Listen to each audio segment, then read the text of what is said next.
Greeks had a concept called arete, or excellence. They believed that practicing and becoming excellent in many areas of life was good for you. It was good for your city, and it pleased the gods. So how did the Greeks develop arete? The central place for developing arete in Greek society was the gymnasium. A Greek gymnasium would be familiar in some ways to modern observers. It was a place to develop strength and fitness. There was a stadium for gymnastics and running, and a palestra for wrestling and boxing. It also had ornate showers for hygiene. But the gymnasium was much more than a modern gym, and modern observers would be struck by many differences. Firstly, there were no women. The gymnasium was strictly for men and boys. Secondly, and perhaps most strikingly, there would be much less clothing than you'd see at a modern gym. Almost all Greek sports were done in the nude. Like the gods they looked up to, the Greeks strived for the perfect body and loved to display their fitness and physique as a measure of arete. In fact, the Greek word for naked was gymnos, and it's from here that we derive the word gymnasium and gymnastics. The biggest difference though was the ancient gymnasium was aimed at training both the body and the mind. There was structured gymnastic training and ball sport for boys. Young men took part in more military-themed training like javelin, wrestling and boxing. Past this, the gymnasium was also a centre for socialising and learning, where men of all ages went to talk, argue, and where older men would train younger men in mathematics, literature, rhetoric and philosophy. The Greeks believed developing excellence could best be achieved through competition. They competed on poetry, plays, music, and for the best arguments. But the major arena for competition was the games. What were the games? The games were festivals held throughout the Greek world where Greek-speaking men took part in athletic competitions. The most famous of these festivals was the Olympic Games, which were held at Olympia. These were so prestigious and so central to Greek life that they measured time around them. Most Greek history is measured from 776 BCE, the year of the first Olympic Games, and from then on, the Games were held every 4 years. Each 4-year cycle became known as an Olympiad.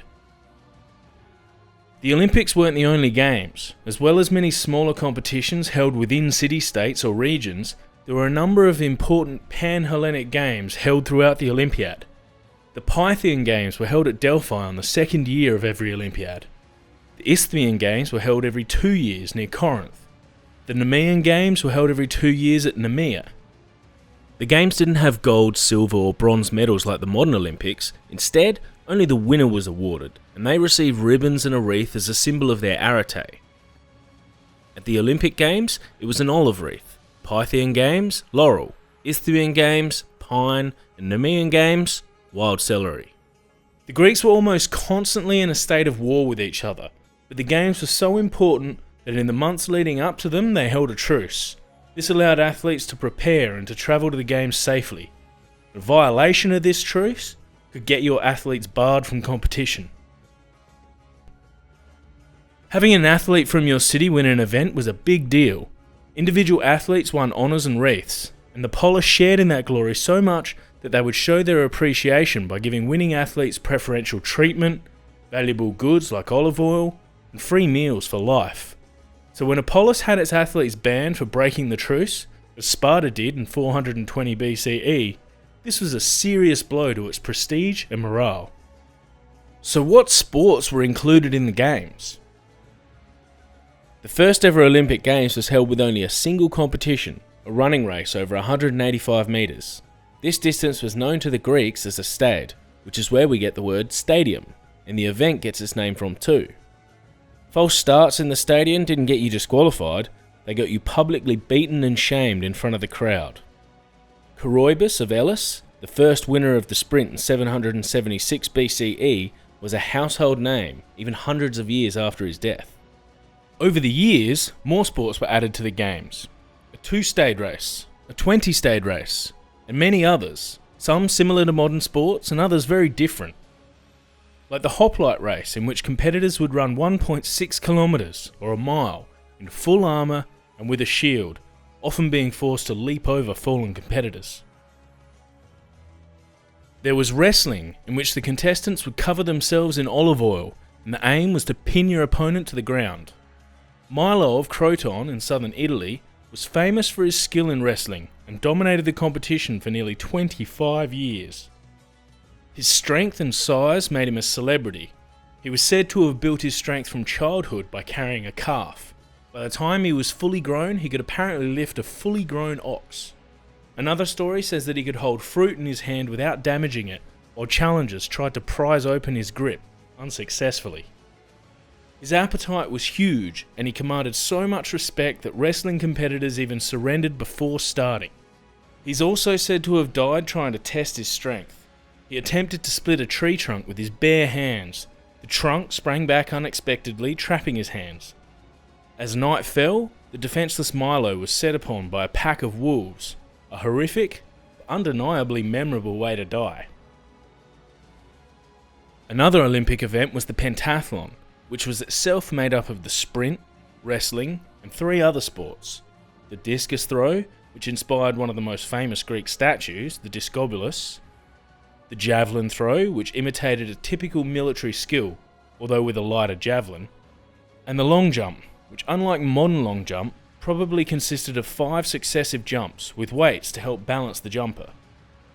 The philosopher Aristotle thought the well-rounded athletes of the pentathlon were the peak of physical fitness and beauty. A body capable of enduring all efforts, either of the race course or of bodily strength. This is why the athletes in the pentathlon are most beautiful. Boxing was a brutal affair. Contestants would wrap their fists in leather straps and without rings, gloves, or timed rounds, would battle unto knockout. Later Olympics saw the addition of wooden or metal studs to the leather straps. Eurydamus of Cyrene, a famous boxing competitor, had all of his front teeth knocked out or broken. Rather than spit them out and show weakness, he swallowed them all. Oh, he went on to win the fight too. The pancratium was similar to mixed martial arts or UFC, except with fewer rules. In fact, the only real rules were no eye gouging or biting, which would be punished by referees who would beat the offender with a stick. One competitor, Sostratus of Sicyon, dominated the games for over 12 years with the technique of deliberately breaking his opponent's fingers, leading to the nickname Mr. Fingertips. Competition in the pancratium went on until submission, which an athlete could signal by raising a single finger, which was probably pretty difficult if you'd been fighting against Mr. Fingertips. The most spectacular and glamorous sport, though, were the chariot races. 2 or 4 horse charioteers would race around a tight course. These light chariots were hard to control, and there was an ever-present danger of head-on collisions, draggings, and death. Whilst the charioteers, who were usually slaves, were brave, then, as now, most of the glory went to the trainers who bred the horses and trained the teams. This was an expensive business, and was often dominated by aristocrats wanting to gain the approval of their polis. One aristocrat, Alcibiades, entered 7 chariots in one race, gaining a victory which he used for political advantage at home in Athens. Like in the gymnasium, women weren't allowed to compete in the Olympics. Unmarried women, however, were allowed to attend the festival, and they were even allowed to enter teams in the chariot race.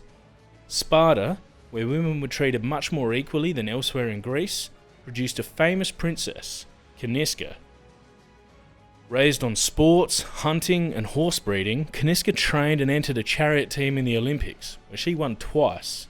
Unfortunately for Caniska though, even though she won, it's unlikely she ever got to see the victories, because while women were allowed to attend the festival, they weren't allowed in the main stadium to watch the events or prove that women could be excellent too. What does the word gymnos mean? What sport was Milo of Croton known for? Which sport did Aristotle think had the best or most beautiful athletes? In which sport would you find a competitor named Mr. Fingertips? Why was chariot racing dominated by aristocrats? Why is it unlikely that Caniska saw her own victories?